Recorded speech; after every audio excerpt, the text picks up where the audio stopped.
استغفار، چونکہ اس قسم کی جو آزمائش ہیں یہ دو طرح سے آتی، ایک گناہوں کے وبال کی وجہ سے اور ایک درجات کو بلند کرنے کی وجہ سے۔ انبیاء کرام اور اولیاء کرام کے درجات بلند ہوتے ہیں، ان کے لیے یہ آزمائشیں درجات کو بلند کرنے کے لیے آتی ہیں، اور ہم عوام الناس ہمارے اوپر یہ ہمارے گناہوں کا وبال بن گیا۔ اس لیے اس کا ایک حل ہے کہ اللہ کے سامنے استغفار کیا جائے۔ اللہ کا قرآن عظیم الشان میں وعدہ ہے، اللہ تعالیٰ ارشاد فرماتے ہیں استغفروا ربکم انہ کان غفارا، اللہ کے سامنے استغفار کرو، وہ گناہوں کو بخشنے والا ہے۔ یرسل السماء علیکم مدرارا، تمہارے اوپر بارشوں کو برسائے گا، ویمددکم باموال، اور اللہ مال کے ذریعے سے تمہاری مدد کرے گا۔ کتنا واضح الفاظ میں اللہ فرما رہے ہیں کہ اگر تم استغفار کرو گے تو میں تمہارے مال کے ذریعے سے مدد کروں گا، وبنین، اور بیٹے دے کے تمہاری مدد کروں گا، وَيَجْعَلْ لَكُمْ جَنَّاتٍ، اور تمہارے لیے باغ ہوں گے، ان کے پھل بہتر ہو جائیں گے، تمہیں اللہ تعالیٰ باغوں میں زیادہ پھل دیں گے، تمہاری دکانوں کی آمدنی بڑھ جائے گی، وَيَجْعَلْ لَكُمْ أَنْهَارًا، اور اللہ تمہیں پانی کے زمین سے چشمے جاری عطا کرے گی۔ یہ سب نعمتیں استغفار سے ملتی ہیں، لہٰذا نمبر پہ ہمیں چاہیے کہ ہم کثرت سے استغفار کریں، اور یہ استغفار برائے نام نہیں ہونا چاہیے، دل سے اپنے گناہوں پہ شرمندہ ہو اور استغفار کر رہے ہوں۔ رابعہ بصریہ فرماتی تھی استغفارنا یحتاج الی استغفار، کہ ہمارا استغفار اس قابل ہے کہ اس کے اوپر استغفار کیا جائے، کہ یا اللہ اتنی غفلت کے ساتھ ہم بات کر رہے ہیں، تو دل کی ندامت کے ساتھ اگر ہم گناہوں پہ استغفار کریں گے تو اللہ کے دروازے کھول دیں گے، کیونکہ اللہ رب العزت کا قرآن عظیم الشان میں یہ وعدہ ہے۔ ایک پہلا عمل ہے استغفر اللہ پڑھنا۔ جب ہم استغفر اللہ پڑھتے ہیں تو اس کا مطلب یہ ہوتا ہے کہ اے اللہ، میں اپنے گناہوں پہ نادم اور شرمندہ ہوں، آپ میرے ان گناہوں کو معاف فرما دیجیے۔ چنانچہ اس استغفار کی ایک بہت بڑی فضیلت یہ ہے کہ استغفار کرنے والے بندے پر اللہ کا عذاب نہیں آتا۔ توجہ فرمائیں کہ استغفار کثرت سے کرنے والے بندے پر اللہ تعالیٰ کا عذاب نہیں آتا۔ کیا مطلب؟ کہ دنیا میں گناہوں کی وجہ سے انسان ذلیل ہوتا ہے، رسوا ہوتا ہے، دشمن اس پر غالب آ جاتے ہیں، اس کے رزق میں کمی کر دی جاتی ہے، تو یہ گناہوں کا جتنا وبال ہے اللہ تعالیٰ استغفار کی وجہ سے اس کو روک دیتے ہیں۔ ہر عورت چاہتی ہے کہ مجھے دنیا میں رسوائی نہ ہو، کہیں گناہوں کی وجہ سے میری شکل ہی نہ مسخ کر دی جائے، مجھ سے رزق ہی نہ چھین لیا جائے۔ تو اگر یہ تمنا دل میں ہے تو پھر اس کے لیے آپ کثرت کے ساتھ استغفار کریں۔ سنیے قرآن عظیم الشان، اللہ تعالیٰ فرماتے ہیں ما کان اللہ لیعذبہم وانت فیہم، اے میرے محبوب جب تک آپ ان لوگوں کے درمیان ہیں اللہ ان لوگوں کو عذاب نہیں دے گا۔ وما کان اللہ معذبہم وہم یستغفرون، اور اللہ اس وقت تک بھی ان کو عذاب نہیں دے گا جب تک کہ یہ استغفار کرتے رہیں گے۔ اس کا مطلب یہ کہ نبی علیہ السلام کی موجودگی میں جو برکتیں تھیں کہ اللہ کا عذاب ٹل گیا تھا، استغفار کے پڑھنے سے بھی وہی برکتیں ظاہر ہوتی ہیں، اللہ تعالیٰ اپنے عذاب کو ٹال دیتے ہیں۔ چنانچہ مکہ مکرمہ کے جو لوگ تھے وہ نبی علیہ السلام سے کہتے تھے کہ اگر ہم آپ کا انکار کرتے ہیں تو ہمارے اوپر عذاب کیوں نہیں آتا، اور ان کے اوپر عذاب کوئی نہ آیا۔ تو یہاں پر مفسرین نے تفصیل لکھی، وہ فرماتے ہیں کہ مکہ والوں پر عذاب اس لیے نہ آیا کہ اللہ تعالیٰ کے نبی علیہ السلام وہاں موجود تھے۔ سوال پیدا ہوتا ہے کہ جب نبی علیہ السلام نے ہجرت فرما لی تو اس وقت عذاب آ جاتا؟ تو اس کا جواب علماء نے دیا کہ وہاں پر کچھ صحابہ موجود تھے جنہوں نے ہجرت نہیں کی تھی، وہیں رہ گئے تھے مگر کلمہ پڑھا تھا انہوں نے، بوڑھے تھے یا کوئی اور عذر تھا، تو ان کی برکت سے عذاب نہ آیا۔ پھر اس پر سوال پیدا ہوتا ہے کہ چلو پھر جب ایک وقت ایسا آیا کہ سارے ہی مسلمان ہجرت کر کے چلے ہی گئے تھے اور پیچھے کافر ہی رہ گئے تھے، مشرکین ہی رہ گئے تھے، تو اس وقت عذاب آ جاتا؟ تو مفسرین نے لکھا کہ ان مشرکین کی عادت تھی کہ جب یہ طواف کرتے تھے بیت اللہ کا تو غفرانک کا لفظ کہا کرتے تھے. غفرانک کا اے اللہ ہماری مغفرت کر دے، یہ بھی استغفار ہے. تو مشرکوں کے اس لفظ کے کہنے کی وجہ سے اللہ نے ان کو بھی عذاب سے بچائے رکھا. تو اگر مشرک یہ لفظ کہہ دے اللہ اس کو عذاب سے بچا دیتے ہیں، تو اگر مومن کہے گا تو پھر اللہ تعالیٰ کتنے مہربان ہوں گے. لہذا آپ استغفار کی کثرت کریں. دن میں 100 مرتبہ صبح اور شام تو کم سے کم درجہ ہے. زیادہ پڑھنا چاہیں تو زیادہ بھی پڑھ سکتی ہیں.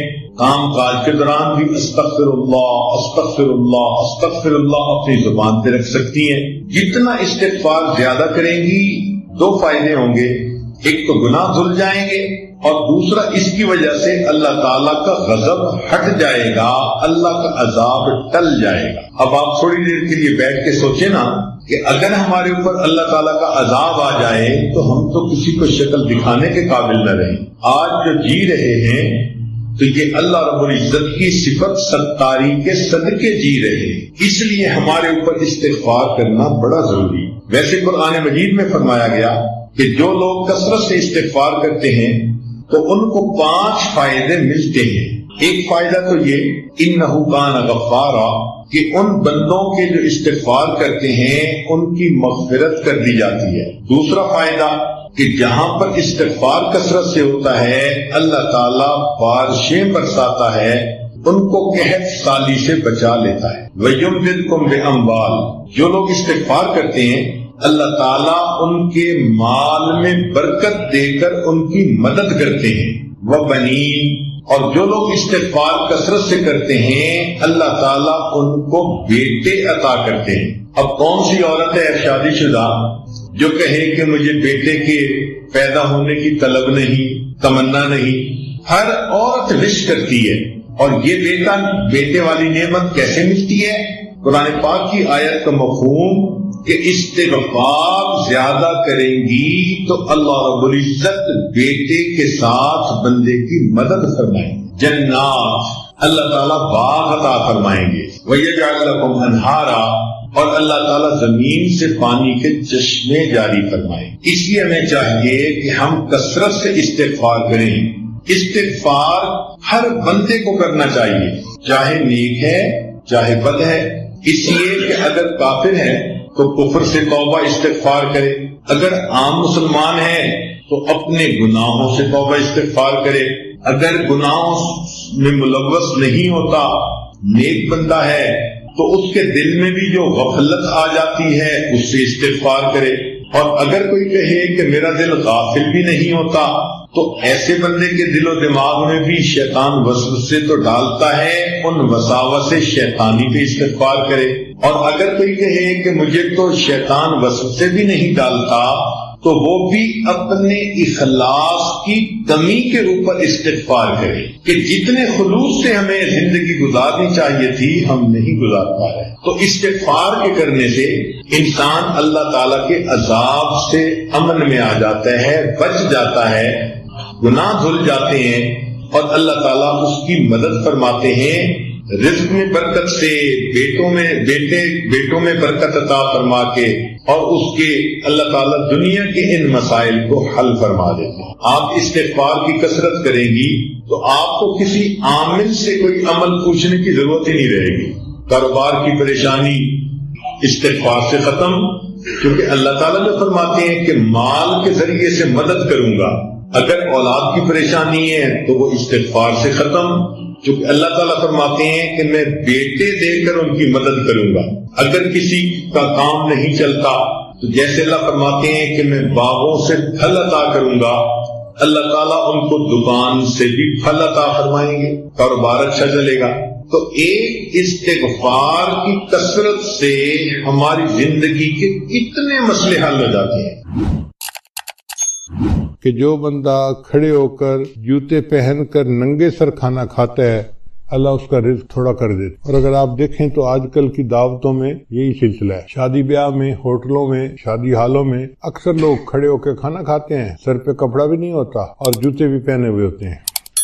پھر رزق میں تنگی تو ہونی ہوتی ہے۔ پھر دوسرا، مہمان کو بوجھ سمجھنا۔ جو لوگ مہمان کے آنے کو بوجھ سمجھیں اور اس فکر میں لگ جائیں کہ جی آ گیا ہے تو کہاں سے اس کو کھلائیں گے اور کتنا اس کو کھلائیں گے اور کتنے دن رہے گا، مہمان بعد میں آتا ہے، اللہ مہمان کا رزق پہلے بھیج، تو الحمدللہ ثم الحمدللہ اللہ تعالیٰ خیر فرما دیتے ہیں۔ بلکہ میں تو یہ سمجھتا ہوں کہ ہمیں اللہ مہمانوں کی برکت سے روزی دیتے۔ ایک دن میں کھانا کھا رہا تھا تو میری بہو کہنے لگی کہ ابو جی ایک بندہ ہے انڈیا کا، بڑا مالدار ہے، اس نے پورا سال ہر روز بندے کو ہر روز 1000 بندوں کو کھانا کھلایا۔ اب وہ بڑی حیران تھی کہ 1000 بندوں کو کھانا ہر روز وہ کھلاتا تھا۔ جب اس نے بات کر لی تو میں نے کہا کہ بیٹا وہ تو امیر آدمی ہے، وہ تو 1000 بندوں کو دن میں ایک دفعہ کھانا پورا سال کھلاتا۔ ہم فقیر لوگ ہیں اور ہم الحمدللہ 1000 طلباء کو دن میں 3 مرتبہ کھانا کھلاتے، تو ناشتہ بھی ہوتا ہے، دوپہر کا کھانا بھی ہوتا ہے، رات کا کھانا بھی ہوتا ہے، اور پورا سال اللہ روزی پہنچا دیتا۔ تو حیران ہوئی، کہنے لگی ہاں بات تو ٹھیک ہے۔ میری وائف پاس بیٹھی ہوئی تھی تو وہ کہنے لگی کہ میں ایک بات بتاؤں۔ میں نے کہا کیا؟ کہنے لگی کہ ہماری شادی کو 30-35 سال ہو گئے ہیں اور اس 30-35 سال میں ایک دن بھی ایسا نہیں گزرا کہ ہمارے گھر میں مہمان کا کھانا نہ بنے۔ میں نے اللہ کا شکر ادا کیا کہ یا اللہ تیرا کرم اور تیرا احسان ہے کہ الحمدللہ 35 سال میں ہر روز مہمان کا کھانا گھر میں بن رہا ہے، ایک دن بھی ایسا نہیں کہ مہمان گھر میں نہ۔ تو میں تو یہ سمجھتا ہوں کہ اللہ ہمیں رزق جو دیتے ہیں وہ مہمانوں کی وجہ سے دیتے، تو مہمان نوازی سے کبھی پریشان نہیں ہونا چاہیے۔ پھر تیسرا سبب ہے بغیر بسم اللہ پڑھے کھانا کھا لینا، ہاتھ دھوئے بغیر کھانا کھا لینا۔ یہ بھی بیماری عام ہے، دسترخوان لگے ہوتے ہیں، نہ ہاتھ دھوئے جاتے ہیں، نہ بسم اللہ پڑھی جاتی ہے، نہ کھانے کی دعا پڑھی جاتی ہے، جس وجہ سے پھر تنگ دستی آ جاتی ہے اور اس کے دروازے بند ہو جاتے ہیں۔ پھر کھانے کے برتن کو صاف نہ کرنا، یہ بیماری بھی عام ہے۔ ہم لوگ کھانا کھاتے ہیں اور کچھ تھوڑا سا کھانا آخر پہ بچا دیتے، حالانکہ اسی کھانے میں برکت ہوتی ہے۔ سنت یہ ہے کہ اگر 3 لقمے کھانا موجود ہے تو اس کو تو چھوڑ دیں تو کوئی اور کھا لے گا، چلو بھائی۔ اگر اتنا کھا لیا کہ 3 لقمے رہ گئے، اس کو خالی نہ چھوڑیں، اب اس کو پلیٹ کو اچھی طرح صاف کر دیں تاکہ اللہ کی نعمت ضائع نہ ہو، اللہ کی نعمت جو ہے وہ کسی انسان کے کام آ جائے۔ مگر اس میں ایسے لگتا ہے کہ جیسے یہ بندہ غریب ہے، اور امیر لوگ جو ہیں وہ ذرا شاہانہ دماغ کے ہوتے تو وہ ڈالتے زیادہ ہیں، آدھا کھا لیتے ہیں، آدھا چھوڑ دیتے ہیں۔ یہ جو آدھا کھانا اور آدھا چھوڑنا ہے یہ بھی رزق میں تنگی کا سبب بنتا ہے۔ اور ایک اور بات کہ بیت الخلاء میں باتیں کرنا، پہلے زمانوں میں یہ گناہ کم تھا، آج یہ گناہ زیادہ ہے، بلکہ نوجوان بچے اور بچیاں جو ادھر ادھر کالیں کرتے ہیں چھپ چھپ کے، وہ تو کئی مرتبہ جا کے بیٹھ کے بات ہی کرتے ہیں بیت الخلاء میں، پتہ ہی نہ چلے کسی کو کہ کیا ہوا۔ بیت الخلاء میں باتیں کرنے سے فرشتوں کو بھی تکلیف ہوتی ہے اور رزق کے اندر بھی تنگی کر دی جاتی۔ پھر 7واں بات ہے فقیر کو جھڑکنا۔ اگر کوئی مانگنے والا آئے تو بندہ فقیر کو جھڑکی نہ دے، چلے جاؤ بھائی یہاں سے، کہا نہیں آپ کو چلے جاؤ، سن نہیں رہے، جاتے کیوں نہیں، ایسے جھڑکی نہیں دینی چاہیے، بلکہ اگر کچھ ہے تو دے دے، اور اگر نہیں تو کہہ دے جی آپ آگے چلے جائیں۔ ہم ایک مرتبہ حرم شریف میں بیٹھے ہوئے تھے تو ایک UK کا بندہ حضرت کے پاس آیا مطاف کے اندر، کہنے لگا حضرت میں حج کے لیے آیا ہوں، لیکن یہاں مطاف میں تو مانگنے والے بہت ہیں، ہر تھوڑی دیر کے بعد کوئی فقیر آ جاتا ہے مانگنے والا، اب سمجھ نہیں آتی کہ ہم کس کو دیں اور کس کو نہ دیں۔ اگر ہم ہر کسی کو دے دیں تو ان کی تو عادت بگڑ جائے گی، تو دل چاہتا ہے کہ ان کو نہ دیں، اور اگر ہم نہ دیں تو پھر کون دے گا، تو دل چاہتا ہے دے بھی صحیح، تو اب فیصلہ کرنا مشکل ہوتا ہے۔ تو اب بتائیں کہ ہم کس کو دیں، ہمیں کیسے پتہ چلے کہ کون مستحق ہے اور کون مستحق نہیں ہے؟ حضرت نے اس کی ساری بات کو سنا اور پھر فرمایا کہ اچھا یہ بتاؤ کہ اللہ نے جو تمہیں دیا ہے تم اس کے مستحق ہو؟ اس نے کہا نہیں۔ تو حضرت نے فرمایا جب تم اس کے مستحق نہیں اور اللہ نے پھر بھی تمہیں دے دیا ہے، تم بھی اللہ کے خلق کو اپناؤ، دے دو، مستحق ہے یا نہیں یہ تمہارا مسئلہ نہیں، یہ اللہ کا مسئلہ۔ تو بندہ چپ تو ہو گیا، مگر اس کے دل میں سوال تو بہرحال تھا، تو حضرت نے بھانپ لیا کہ اس کے دل میں سوال ابھی باقی ہے، تو پھر حضرت نے اس کو بات پیار سے سمجھائی۔ حضرت نے فرمایا کہ دیکھو وہ بندہ تمہارے پاس مانگنے آیا ہے، مان لیا کہ وہ صاحب حیثیت ہے اور عادتاً مانگ رہا ہے، تم اسے اس لیے دے دو کہ اللہ کا شکر ادا کرو کہ اللہ تو نے مجھے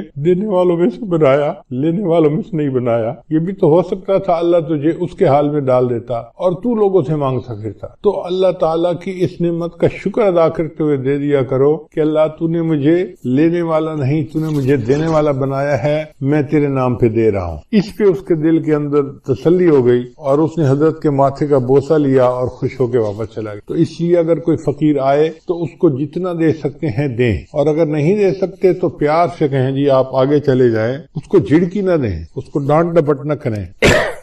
پھر مغرب کی نماز کے بعد بلا عذر جو بندہ سو جاتا ہے، اس سے بھی رزق کے اندر برکت کم کر دی جاتی ہے۔ اگر کوئی بیمار ہے یا کوئی عذر ہے تو اس میں تو شریعت اجازت دیتی ہے، لیکن عادت بنا لینا اس کو شریعت نے منع کیا ہے۔ مغرب کے بعد بلا عذر نہیں سونا چاہیے۔ پھر جو بندہ نماز قضا کر دیتا ہے، اللہ تعالیٰ اس کے رزق کو تنگ کر دیتے ہیں۔ عورتیں بالخصوص، نیک عورتیں بھی نمازیں قضا کر بیٹھ، پتہ ہے کیوں؟ سوچتی رہتی ہیں مہمان آئے ہیں، میں ان کو پہلے چائے بنا کے دے دوں پھر نماز پڑھ لیتی۔ اب وہ چائے بنا کے دینے میں اتنا کام لمبا ہو جاتا ہے کہ نماز کا ٹائم نکل جاتا ہے، ان کو یاد ہی نہیں ہوتا۔ یاد اس وقت آتا ہے جب اگلی نماز کا وقت شروع ہو چکا۔ یا یہ سوچتی رہتی ہیں کہ میں بچے کو نہلا لوں، بچے کو کھانا کھلا لوں، بچے کو پتہ کر لوں، بچے کو نہلا لوں اور پھر نماز پڑھوں گی۔ یہ جو پھر کا مسئلہ ہے نا، نماز قضا کرنے کی بنیاد یہی ہے، نماز کو کبھی پھر پہ نہیں رکھنا چاہیے۔ ابھی پہلے نماز پڑھیں، بعد میں جو کرنا ہے کریں۔ اس لیے جب نماز کا وقت ہو جائے تو نماز پڑھیں اور اس کے بعد جو کرنا ہے کریں۔ نماز کو کبھی آئندہ پہ نہ چھوڑیں، کیا پتہ چند سانس مزید ہیں بھی صحیح کہ نہیں۔ ہمیں ایک مرتبہ اس کا بہت عجیب تجربہ ہوا۔ ہم پشاور ایک اجتماع سے واپس آ رہے تھے تو لاکھوں لوگ تھے اس اجتماع میں۔ راستے میں ایک چھوٹی سی مسجد میں ہم رکے، ہم نے سوچا کہ ہم یہاں پر عصر کی نماز ادا کر لیتے۔ تو جب میں مصلی کے اوپر کھڑا ہوا امامت کے لیے تو ایک اور گاڑی آ کے رکی جس میں 4 بندے تھے۔ ان 4 میں سے 2 بندے مسجد کے اندر داخل ہوئے اور دوسرے 2 ان کے پیچھے تھے۔ تو پیچھے والوں نے ان کو کہا یار یہاں تو پہلے ہی نمازی کافی ہیں، چلو ہم عصر کی نماز آگے پڑھ لیں گے۔ تو جو اندر آئے ہوئے لوگ تھے نا وہ بھی باہر نکل گئے اور گاڑی میں بیٹھ گئے اور گاڑی چلی گئی۔ خیر ہم نے نماز ادا کی، پھر اس کے بعد ہم آگے چلے اسلام آباد کی طرف آ رہے تھے۔ کوئی 10 میل کے بعد ہم نے دیکھا کہ اس پہلے والی گاڑی کا ایکسیڈنٹ ہوا ہے اور ایکسیڈنٹ اتنا فیٹل تھا کہ چاروں کے چاروں بندے مر گئے۔ تو ہم نے جب اس گاڑی کو دیکھا تو گاڑی کو تو پہچان لیا، تو لوگوں نے ہمیں بتایا کہ جی ایکسیڈنٹ اتنا برا تھا کہ ایک بندہ بھی نہیں بچا، سب مر گئے۔ اس وقت مجھے خیال آیا کہ یا اللہ اگر یہ رکے تھے جیسے نماز وہاں پڑھ کے پھر چلتے تو ایک تو وقت کی عصر کی نماز بھی ادا ہو جاتی اور دوسرا اس کی وجہ سے برکت بھی ہو جاتی۔ اب یہ انہوں نے عصر کی نماز ادا نہیں کی ہوگی، نیت تھی پڑھنے کی لیکن بن پڑھے دنیا سے چلے گئے۔ تو کون جانتا ہے موت کا وقت کتنا قریب ہے۔ اس لیے اگر پھر پہ ڈال دینا جی کہ پھر نماز پڑھیں گے تو اس میں نماز بھی قضا ہو جاتی ہے اور انسان نقصان بھی اٹھاتا۔ ابھی نماز پہلے پڑھیں جب ٹائم ہو جائے، اور عورتوں کے لیے تو اول وقت میں نماز پڑھنا بھی زیادہ فضیلت ہے۔ بس اذان کے انتظار میں رہیں، گھر کے اندر ایک بورڈ ہونا چاہیے جس پر نماز کے ٹائمنگ لگے ہوئے ہوں، بچے بڑے اس بورڈ کو دیکھیں اور جیسے ہی نماز کا ٹائم ہو جائے بس وضو کیا، پہلے نماز پڑھی، بعد میں جو کرنا ہے بعد میں کرتے رہیں گے۔ پھر 11ویں چیز جس سے رزق میں کمی آتی ہے وہ ہے جھوٹ بولنا۔ جو بندہ جتنا زیادہ جھوٹ بولتا ہے اللہ اس کے رزق کو اتنا تنگ کر دیتا۔ اللہ اکبر، شاید آج ہمارے رزق کے اندر جو تنگی ہے اس کی بنیادی وجہ یہ جھوٹ ہی ہے۔ جھوٹ ہم نے انفرادی طور پر نہیں، قوم میں اجتماعی طور پر آ گیا ہے۔ جس بندے سے بات کریں وہی جھوٹ میں بات کرے گا، اور اس کا نام ہم نے بہانہ رکھ دیا جی میں نے اس کے سامنے بہانہ کیا۔ بیوی کہتی ہے میں نے خاوند کے سامنے بہانہ کیا، بیٹا کہنا ہے میں نے ابو کے سامنے بہانہ کیا، شاگرد کہتے ہیں میں نے استاد کے سامنے بہانہ کیا، حالانکہ یہ بہانہ صحیح جھوٹ ہوتا ہے اور اس جھوٹ سے بچنے کی ضرورت ہے۔ 12واں عمل ہے موسیقی کا سننا۔ آج کل گھروں کے اندر گانے چل رہے ہوتے ہیں، فلمیں چل رہی ہوتی ہیں، عورتیں موسیقی کی آواز پہ کام کر رہی ہوتی ہیں کچن میں، گھر میں، اور کہتی ہیں الٹا کہ جی موسیقی تو روح کی غذا ہے، اور اس بات کو بھول جاتی ہیں کہ جس گھر میں موسیقی چلتی ہے اللہ ان کی رزق میں تنگی کر دیتے ہیں۔ پھر 13واں عمل اولاد کو برا بھلا کہنا۔ کچھ ماں باپ اولاد کو جلدی گالیاں دینا شروع کر دیتے ہیں یا برے الفاظ کرنا شروع کر دیتے ہیں یا کوسنا شروع کر دیتے ہیں۔ تو جو اولاد کو برے الفاظ کہیں گے یا کوسیں گے ان کے رزق کو اللہ تعالیٰ ویسے ہی تنگ کر دیں گے۔ 14واں عمل قرآن مجید کو بلا وضو ہاتھ لگانا۔ قرآن مجید اللہ کا کلام ہے، لا یمسہ الا المطہرون، اس کو ہاتھ نہیں لگا سکتا مگر وہ جو پاک ہو۔ تو ہمیں چاہیے کہ ہم باوضو ہو کے اس کو ہاتھ لگائیں، اگر بے وضو ہاتھ لگائیں گے تو رزق کے اندر کمی آ جائے گی۔ پھر 15واں عمل جس سے رزق میں کمی آتی ہے نامحرم کو دیکھنا۔ یہ بدنظری کی عادت آج اتنی عام ہو گئی ہے، چاہے آتے جاتے بازار میں دیکھے، گلی میں دیکھے، سکرین کے اوپر دیکھے، سیل فون کے اوپر دیکھے، عورت کو دیکھے یا عورت کی تصویر کو دیکھے، بات ایک ہی ہے۔ تو نامحرم کو دیکھنے سے اللہ تعالیٰ رزق میں تنگی فرما دیتے ہیں۔ اور 16واں عمل جس سے کہ انسان کے رزق میں تنگی آ جاتی ہے، اہل و عیال عیال کے ساتھ لڑتے رہنا. میاں بیوی جو ہر وقت اس کے ساتھ بات بات پہ بحث کرتے ہیں، دلیلیں دیتے ہیں، لڑتے جھگڑتے ہیں، تو یہ میاں بیوی کی لڑائی جھگڑے میں اللہ ان کے رزق کو تنگ کر دیتے. اب ایک طرف سے لڑائیاں بھی ختم نہیں ہوتی اور دوسری طرف رزق کے کمی کے شکوے بھی ختم نہیں ہوتے. بھئی اتفاق میں برکت ہے، آپ محبت پیار سے زندگی گزاریں تو اللہ تعالیٰ رزق کی پریشانی کو دور کر دیں گے. یہ برکت عجیب چیز ہے. جس چیز میں برکت آ جائے اللہ اس چیز میں بندے کو پرسکون کر دیتے ہیں. اب اگلا کوشچن ذہن میں یہ پیدا ہوتا ہے کہ یہ برکت کیسے پیدا ہو سکی ہے؟ تو چند اعمال ہیں کہ جن کے ذریعے سے انسان کی زندگی میں برکت آتی ہے. ذرا توجہ سے سن لیجئے تاکہ بات کو مکمل کریں. ان میں سب سے پہلے ہے تقوی بھری زندگی گزارنا، گناہوں سے بچنا، نیکوکاری کی زندگی گزارنا، معصیت سے خالی زندگی گزارنا، اس کو تقوی کہتے ہیں. احتیاط والی زندگی، ہماری زبان میں کہتے ہیں نا to be on the safe side, English میں کہتے ہیں، اور یہ to be on the safe side. تو شریعت کے دائرے میں to be on the safe side رہ کر زندگی گزارنا، اس کو تقوی کہتے ہیں. اللہ تعالیٰ فرماتے ہیں وَلَوْ أَنَّ أَهْلَ الْقُرَىٰ آمَنُوا وَاتَّقَوْا لَفَتَحْنَا عَلَيْهِمْ بَرَكَاتٍ مِّنَ السَّمَاءِ. اگر یہ بستی دیسوں والے ایمان لاتے، تقوی اختیار کرتے، ہم آسمان سے برکتوں کے دروازوں کو کھول دیتے. تو اس سے برکت آتی ہے. تو سب سے پہلا کام گناہوں سے بچنا، نیکی کی زندگی اختیار کرنا، اس سے انسان کی زندگی میں برکتیں آ جاتی ہیں. دوسری چیز اللہ کا ذکر کثرت کے ساتھ کرنا. اللہ کا ذکر کثرت کے ساتھ کرنا کیوں؟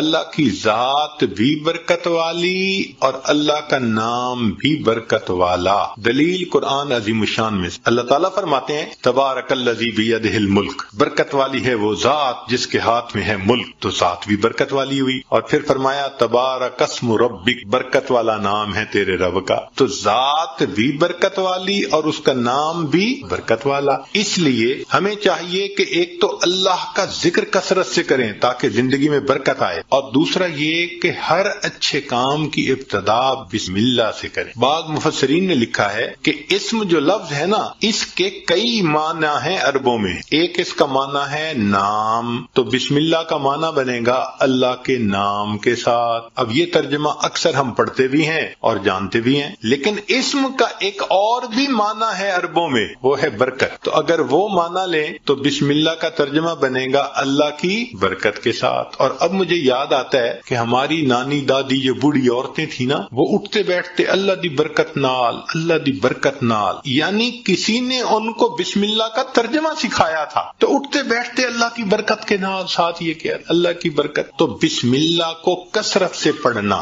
گاڑی کا دروازہ کھولیں تو بسم اللہ پڑھ کے، چابی لگائیں تو بسم اللہ پڑھ کے، سٹارٹ کریں بسم اللہ پڑھ کے. کوئی بھی اچھا کام بسم اللہ پڑھتے رہیں. جس کام پر بسم اللہ پڑھیں گے اللہ اس کام میں برکتیں داخل کر. ایک حدیث پاک میں ہے کہ میرا نام برکت والا ہے اور جس کام میں میرے نام کو پڑھا جائے گا میں اس کام میں برکتوں کو شامل فرما دوں گا. تو بسم اللہ ہم اپنی زندگیوں میں نہیں پڑھتے زیادہ. آپ غور کریں، ہماری کوتاہی ہے کہ ہم اس کی برکت سے فائدہ نہیں. ہمیں نہ تعویذوں والوں کے پیچھے بھاگنا پڑے گا، نہ عملیات والوں کے پیچھے بھاگنا پڑے گا، نہ کسی اور کے پیچھے جانا پڑے گا. ایک بسم اللہ کی اپنی زندگی میں کثرت شروع کر دیں، اللہ تعالیٰ ہر چیز میں برکتیں عطا فرما. آپ اس کو تجربہ کر کے دیکھیے. سبحان اللہ، کیا برکتوں کا سمندر ہمارے پاس ہے اور ہم ادھر ادھر بھاگے پھر رہے ہوتے ہیں. یہ تو ایسا ہی ہوا کہ انسان دریا کے کنارے ہو اور پیاسا مر رہا ہو. تو ایک تقوی سے برکت آتی ہے اور دوسری اللہ کے ذکر سے،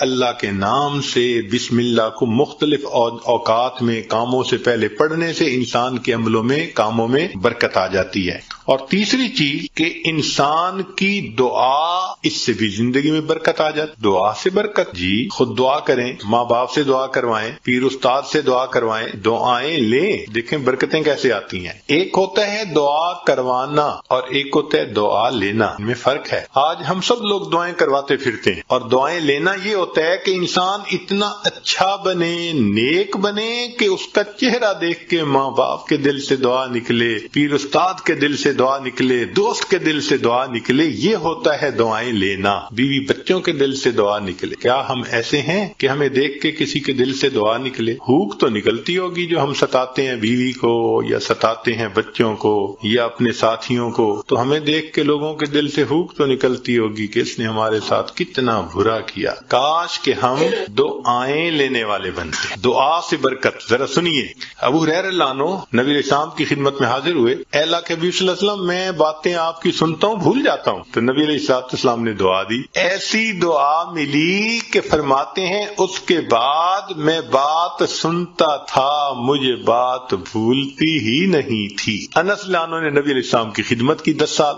نبی علیہ السلام نے ایک مرتبہ دعا دے دی، اے اللہ اس کے رزق میں، عمر میں، اولاد میں برکت عطا فرما۔ فرماتے ہیں اللہ نے میرے رزق میں اتنی برکت دی کہ لوگوں کے پھلوں کا باغ تھا تو سال میں 1 مرتبہ پھل دیتا تھا، اور میرا پھلوں کا باغ سال میں 2 مرتبہ پھل دیتا تھا۔ اور فرماتے ہیں کہ اتنی میری آمدنی تھی کہ میں لکڑی کاٹنے والے کلہاڑے سے سونے کی ڈلیوں کو توڑا کرتا تھا۔ ذرا غور کیجئے، لکڑی کاٹنے والے کلہاڑے سے سونے کی ڈلی کو توڑا، تو وہ ڈلی کتنی ہوتی ہوگی؟ تولوں میں تو نہیں نہ ہوگی، تو کلوز میں ہی لگتا ہوگی کہ جو لکڑی کاٹنے والے کلہاڑے سے توڑتے تھے۔ اتنا سونا اللہ نے دیا، مال اتنا دیا، برکت اللہ نے۔ فرماتے ہیں کہ اولاد میں اللہ نے اتنی برکت دی کہ 100 سے زیادہ پوتے پوتیاں نواسے نواسیاں میں نے اپنی آنکھوں سے دیکھے، 100 سے زیادہ۔ اللہ اکبر کبھی، اللہ نے برکت دے دی۔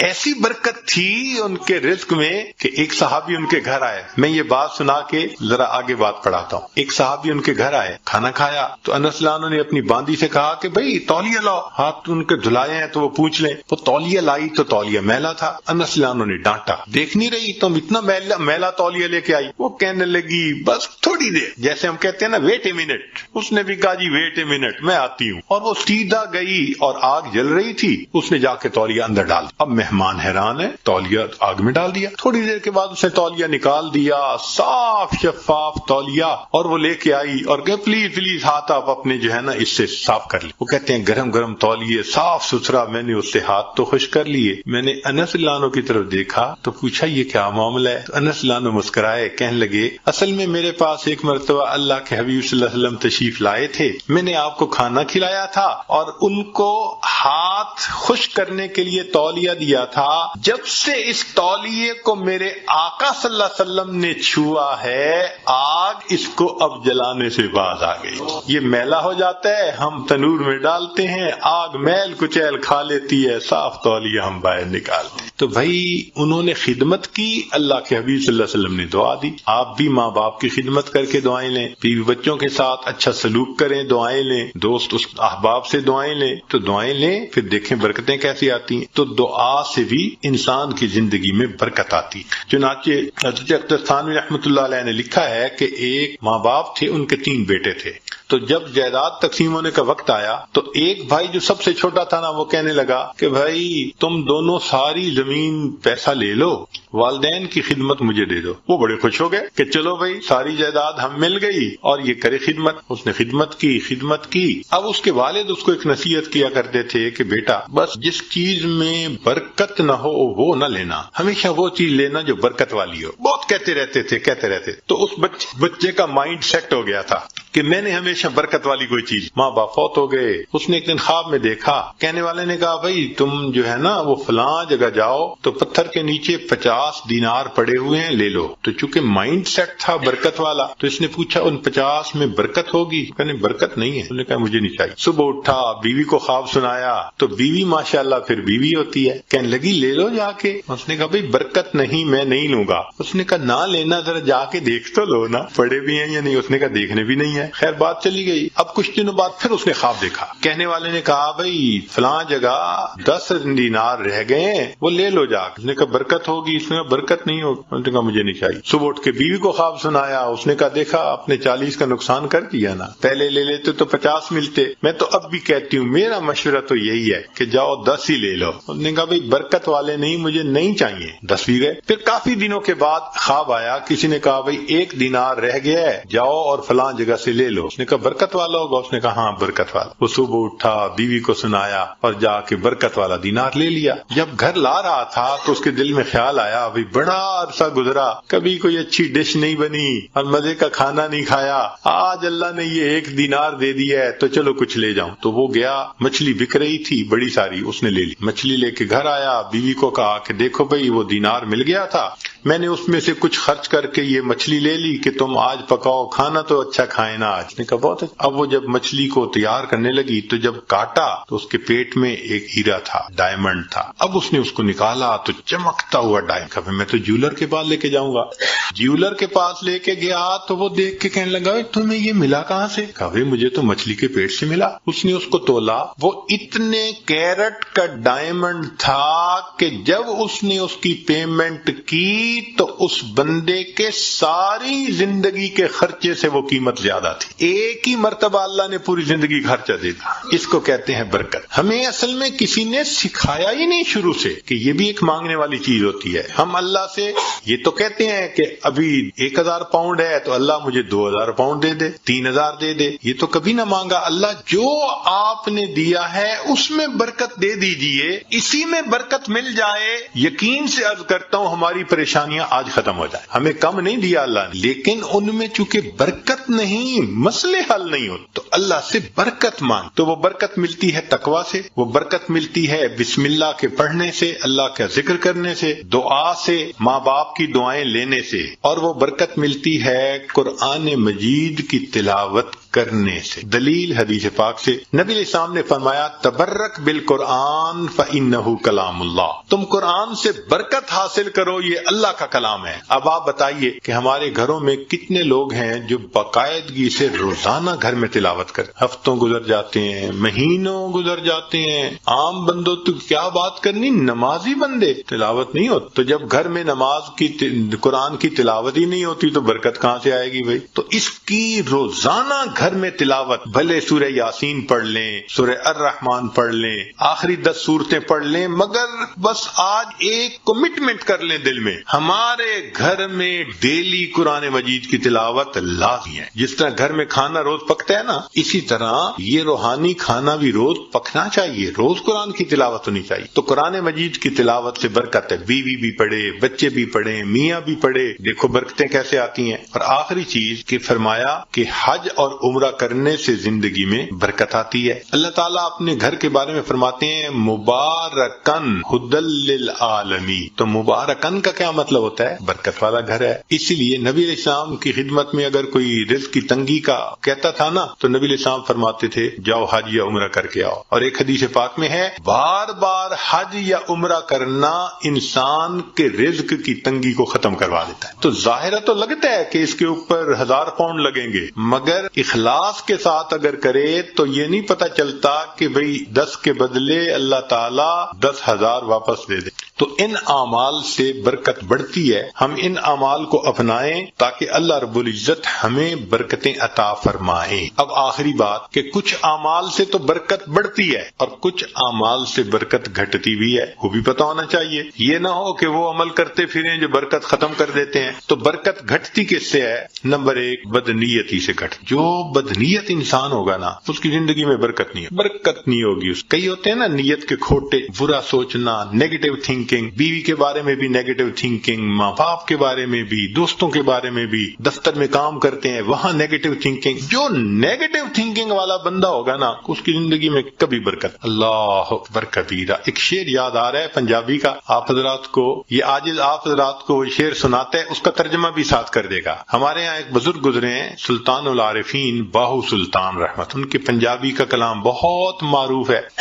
فرماتے ہیں جے ناتیاں دھوتیاں رب ملدا تے ملدا کمبیاں مچھیاں. اگر نہانے دھونے سے خدا ملتا تو مچھلیوں کو اور کچھووں کو خدا مل جاتا. ہر وقت ہی نہاتے دھوتے رہتے ہیں. یہ سر منایا رب ملدا تے ملدا بھیڑاں سسیاں نو. اگر سر منڈانے سے رب ملتا تو ایک بھیڑ کی قسم ہے، سر پہ بال نہیں ہوتے باقی پورے جسم پہ ہوتے ہیں، تو اس کا تو سر ویسے ہی منڈا ہوا ہوتا ہے، اس کو خدا مل جاتا.